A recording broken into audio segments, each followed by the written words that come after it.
everyone. It's an honor and a pleasure to be here. I would like to greet Adam Weiner and Juliano Maranhão, the chairs of this conference. I am, I should say, no expert in artificial intelligence, although as everyone else, I'm living under it these times. And so this is a subject that interests me. I was a keynote speaker at the International Society of Public Law a year and a half ago, before the pandemic. And I did study the technological revolution, and we had a chapter on artificial intelligence. So I want to share some ideas here and some experiences involving the Brazilian judiciary. I also greet Professor Fabio Cosman that I see here online and everyone else. So I want to tell this story. It's a long story, but I'll try to be very brief.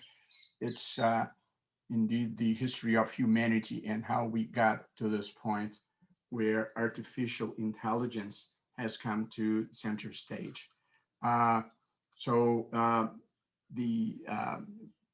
a quick history recap, I'll call it. It all started about 3.5 billion years ago when the Big Bang occurred and the universe emerged with its fundamental elements: matter, energy, time, and space. Just over 9 billion years later, the solar system was formed. With it came the Earth, when the first signs of organic life date back to 4 billion years. The remotest ancestors of humans supposedly appeared 2.5 million years ago. Our direct ancestor lineage, the Homo sapiens, has its origins traced back to about 70,000 years, meaning that we are children in the universe. As you can see, I really went way back. But one point, which is the first relevant point I would like to make here, is that writing was only invented in the year 3,500 before the Common Era. And this is something that has always struck me, and I want to stress here the emblematic works of the history of humanity, like the Hebrew Bible, the Greek Iliad, the Indian Mahabharata, and the first Buddhist scriptures were transmitted across generations as oral narratives. And that has always surprised me, that writing is so recent in the history of humanity. And to end this first recap chapter, three great revolutions shaped the history of humanity: the cognitive revolution, the agricultural revolution, and the scientific revolution. And we are now living, as we all know, the scientific revolution, or the digital revolution, which is considered, that's the conventional wisdom these days, which is considered the third industrial revolution. The first one being in the 18th century, that has as its symbol the use of steam as a source of energy. The second one in the 19th century, that has as its symbol electricity. And now this third industrial revolution, the digital revolution, that has as its symbol the world connected through personal computers and the internet. So this is the world we're living in, the world of the technological or digital revolution that has completely changed the way we live, the way we travel, the way we buy books, the way we do a research, the way we listen to music. It's a world that has a set of new words that identify utilities and gadgets that until recently we didn't know the words and we didn't have the utilities. And apparently, we would not be able to live without them anymore. And I made a short list here. uh, Google. So for the young generations, it's been possible to live without Googling someone or something. Uh, Other new words: WhatsApp, Uber, Dropbox, Skype, Facebook, Twitter, Instagram, Waze, Spotify, Amazon, iTunes, Netflix, YouTube, and for singles, there's also Tinder. So uh, all these words are uh, like a rubber stamp for this new world we are living in.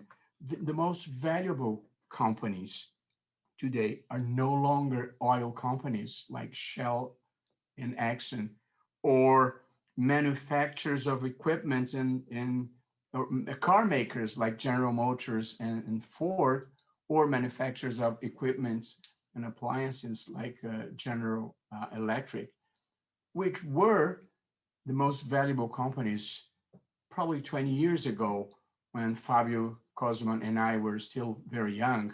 We are still very young, but we are in our third youth now, Fabio, I would say. So uh, it's a totally new world in which the main companies now are Amazon, Apple, Facebook, Google, and Microsoft. So and innovations and technological advancements, I would say, build this brave new world in which we are living.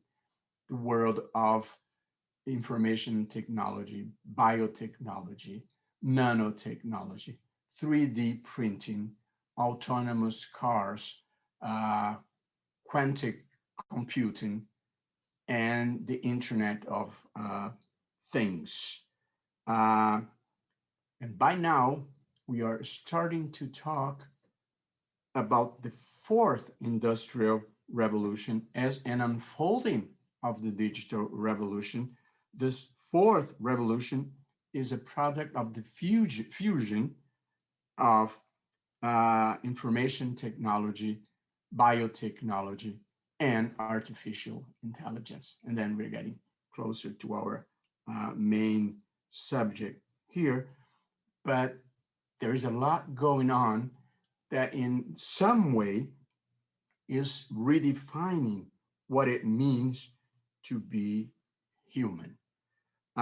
This and it's interesting. Like algorithm has become probably one of the most important concepts of our time, and of course, it's basic for artificial intelligence for AI. Uh, of course, all these changes, the third and the fourth revolution that is in sight already, they bring the allures of modern life and promises of longevity and new comforts, but they also come with risks and threats and inconvenience that we should be aware of. Some of them I can list here, uh, which are the risks to privacy. We live under a surveillance society, and many countries are approving laws trying to protect uh, privacy. We are living a world in which the digital revolution, which brought a lot of good things, also brought problems like hate speech in social media and disinformation campaigns that, to a certain extent, threat democracy as we know it. As you probably know, I am the president of the Superior Electoral Court in Brazil, and one of the main concerns we had last year with the elections was fighting disinformation campaigns and conspiracy theories and hate speech in social media. And we prepared for war, as you probably saw it, and we partially won, I think I can say. But disinformation was played a main role in the US elections, in the Brexit process, in elections in India, and it's, of course, a main uh, concern. Uh, and there is also, this is the last thing I want to mention here in this long introduction, is genetic engineering, uh, which is a temptation very hard to avoid because it's a means to fight many diseases that are not still treatable these days.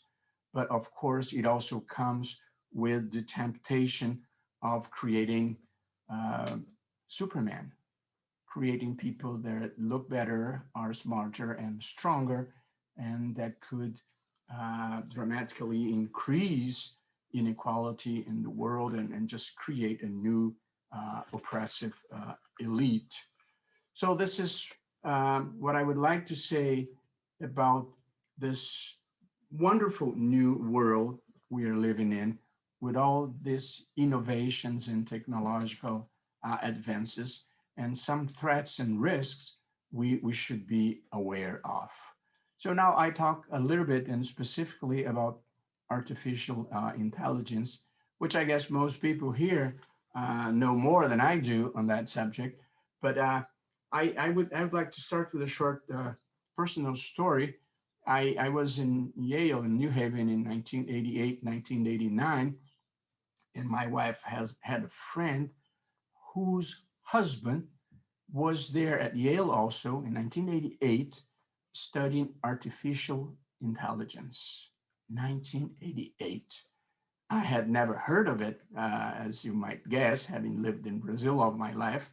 And I was very impressive by what he was telling me. And to be true, very cynical that we could get anywhere with what he was telling me he was doing. And you must understand that was a world in which most people did not even have a personal computer. 1988 was the first time I saw a personal computer. And at the law school, they had a lab with computers that we could use and write documents that we would retrieve with big floppy disks. Some of you, at least the older ones, might recall what that was. So a personal computer was something not widespread yet, although the law school and the university would would fund the buying of it. And I did buy my first IBM PS2 at that time. It didn't um, catch up and Mac came, but that was what Yale had at that time. And I did buy one. And it was like an investment. So we are talking about a pre-internet time in 1988. And by then, there were people from Israel. The guy was from Israel studying artificial intelligence. So I was very impressed. And I've paid attention to AI since then. And I wrote a few notes in this recent article that I prepared. And I just want to go through them very quickly during my time before I talk a little bit about the use of AI in the Brazilian judiciary. Uh, so my reflection on intelligence, artificial intelligence, which is allowing the transfer of typically human decision-making activities and capabilities to machines that are fed with data, statistics and information. And I'm a senior fellow at the Harvard Kennedy School, and I went to visit one of the people that really study AI at the MIT. He recently passed away. Patrick Winston was his name, and he was telling me that at this point, that was a couple of years ago, machines, as we know, they have no ideas of their own yet and no discernment as to right or wrong. That is to say, artificial intelligence depends still entirely on the human intelligence that feeds it. And that's a point that I always pay attention because that is a breakthrough that people are seeking.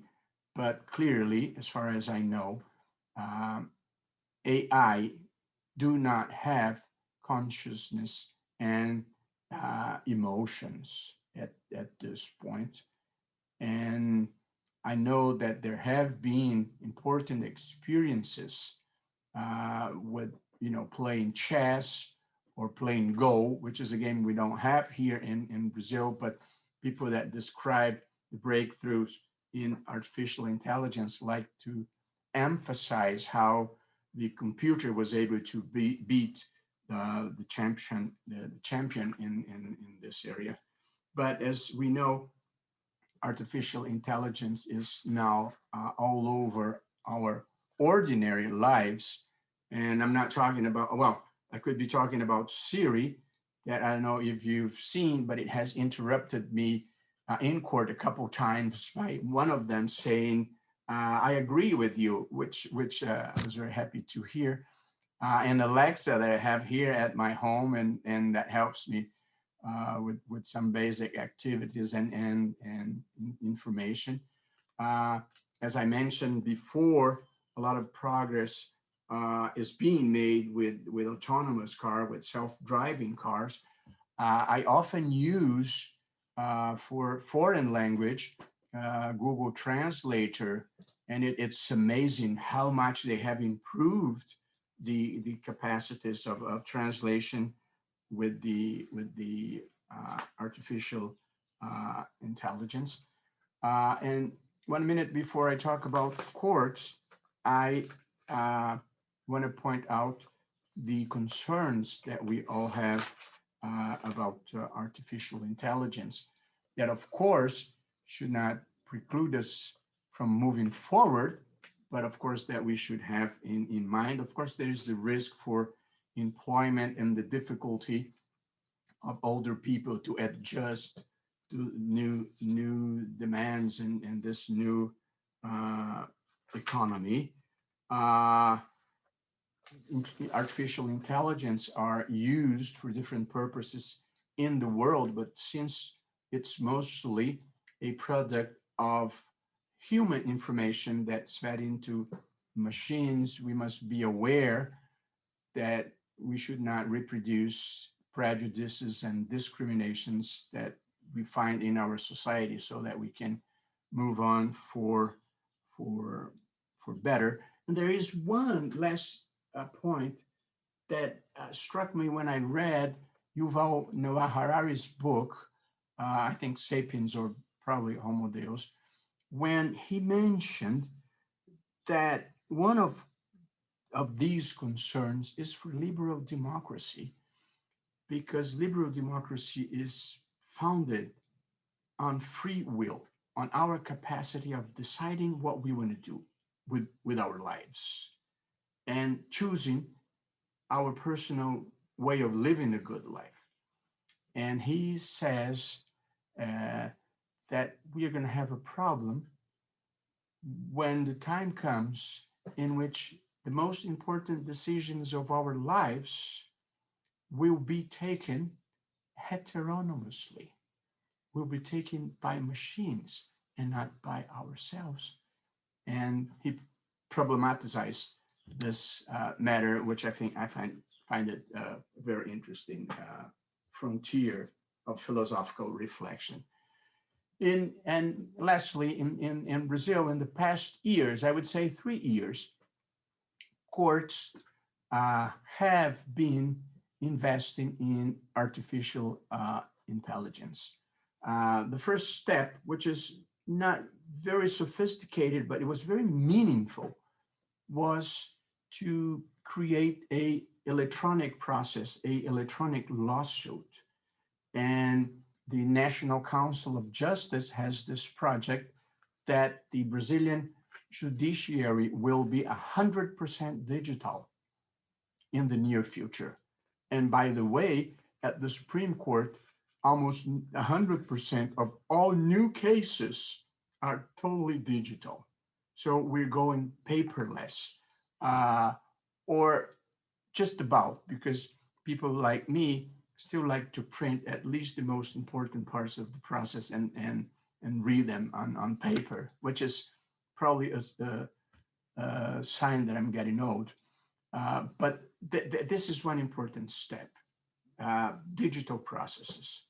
And one other thing that most courts, we have 27 states, if we include the federal district, most of them have gone digital, and most of them are now using AI for sorting out processes, for sorting out lawsuits.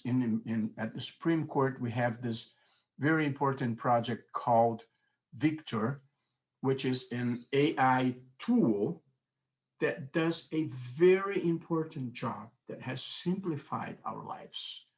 We, as Brazilian lawyers, will know we have a very heavy workload of appeals, which we call extraordinary appeals. Supreme Court receives about 100,000 cases per year. And now, and about 90% are extraordinary appeals. We now have this filter called general repercussion. General repercussion is a requisite for the admission of an extraordinary appeal. The party has to prove, the party who is appealing has to prove that his or her case is more important than the interest of the individual parties. It has a social, economic, ethical, political implication. That's the general repercussion. And so when the court decides a case that has a general repercussion, we establish a holding, a thesis that is binding in all other courts. And in some cases, the Supreme Court will say, this matter has not general repercussion. So now with this Victor AI tool, we have a machine that sorts out among the cases that reach the court, which ones have been object of general repercussion and has a thesis to be applied to the case, and we apply it immediately or send the case back. Or we also identify the cases that the court will not take because we consider that that matter is not relevant. And this has simplified incredibly the workload of the justices because we get rid of quite a lot of cases that should not reach the court. This is all done at the Office of the Chief Justice. They have a team that supervises the AI tool that we use, but this has revolutionized the work at the Supreme Court. And there are similar projects going on at the Superior Court of Justice, and this is also simplifying their lives. We do not have, and I'm coming to the end of my time here, we do not have still, although there are projects of online courts, there have not been experiences of having AI deciding cases, even if under supervision of a judge, a human judge. But I think this is the future. And sometime in the near future, at least the easy cases, at least the repetitive cases will be adjudicated by computers using artificial intelligence under, of course, supervision of a human judge, so that the judge can identify if the case really adjusts to a pattern or it has some singularity that should be noticed. Singularity, I know it's a major word when we discuss artificial intelligence. Probably we want to make sure that now and in the future, we are the ones that control the machines, and of course, not the opposite. So in dealing with AI in in the courts. Oh, I didn't have the time to mention that we have electronic ballot boxes at the electoral court, which has eliminated frauds in the Brazilian electoral system. So this is it. We want to make sure that we benefit from all the advancements that artificial intelligence can bring and is bringing to us, but keeping it in a track of ethics, respect for fundamental rights, and transparency. I like one short passage by Stephen Hawking that I separated here to end this talk, a quote by Stephen Hawking in which he said, this is the line: "Our future is a race between the growing power of our technology and the wisdom with which we use it. Let's make sure that wisdom wins." Thank you very much for the invitation. It was a pleasure to be here and share some thoughts with you all. Bye-bye.